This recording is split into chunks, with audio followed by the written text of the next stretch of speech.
ब्रेकनंतर आपलं पुन्हा एकदा स्वागत। पुढची बातमी पाहूयात। भारताच्या ब्रह्मोस क्षेपणास्त्रानं पाकिस्तानमध्ये दाणादाण उडवली आहे।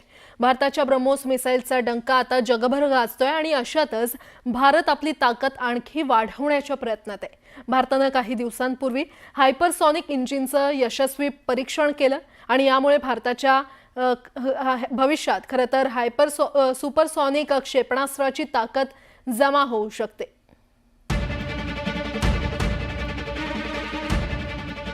ऑपरेशन सिंदूर दरम्यान भारताच्या ब्रह्मोस मिसाईलनं पाकिस्तानचे 11 एअरबेस उद्ध्वस्त करत पाकिस्तानला दणका दिला। त्यामुळे पाकिस्तानच्या हवाई दलाचं कंबरडं मोडलं।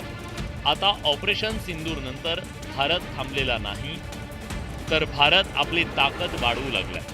भारत लवकरच जगातली सर्वात वेगवान क्षेपणास्त्र प्रणाली घेऊन येतोय, ती म्हणजे हायपरसॉनिक मिसाईल, जी अवघ्या काही सेकंदात आकाश फाडून शत्रूवर कोसळेल।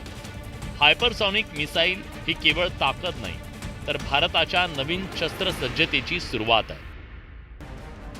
ब्रह्मोस आज एक युनिव्हर्सल वेपन म्हणून ओळखलं जातं, ज्याला अडवणं जवळपास अशक्य आहे। आणि आता त्याच्या पुढच्या पिढीचं शस्त्र तयार होतंय, हायपरसॉनिक ब्रह्मास्त्र। आम्ही 2 आठवड्यापूर्वीच हायपरसॉनिक इंजिनचं यशस्वी परीक्षण केलं।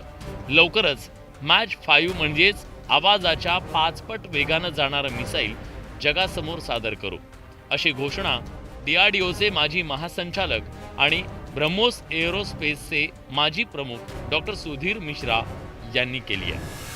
DRDO has conducted a test for hypersonic engine recently, about 2-3 weeks back, and subsequent test also would be done, and then we would come out soon with hypersonic missile, which will have the speed of more than 5 Mach, and once the engine is ready, rest of the things are much easier to design and develop. So this engine would be available, should be in about 1.5-2 years. संरक्षण क्षेत्रात भारत आता T1 best technical offer या तत्वावर काम करतोय आणि त्यामुळे भारतीय सैन्याचं आत्मविश्वासाचं शस्त्र बनलंय अग्नी, आकाश, ब्रह्मोस आणि आता हायपरसॉनिक। हायपरसॉनिक म्हणजे साऊंडच्या स्पीडपेक्षा कितीतरी पटाने, म्हणजे कितीतरी मॅक।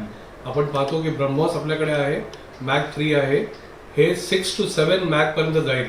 आपण हे म्हणतोय की ब्रह्मोस 2 6 to 7 मॅक्स पर्यंत जाईल।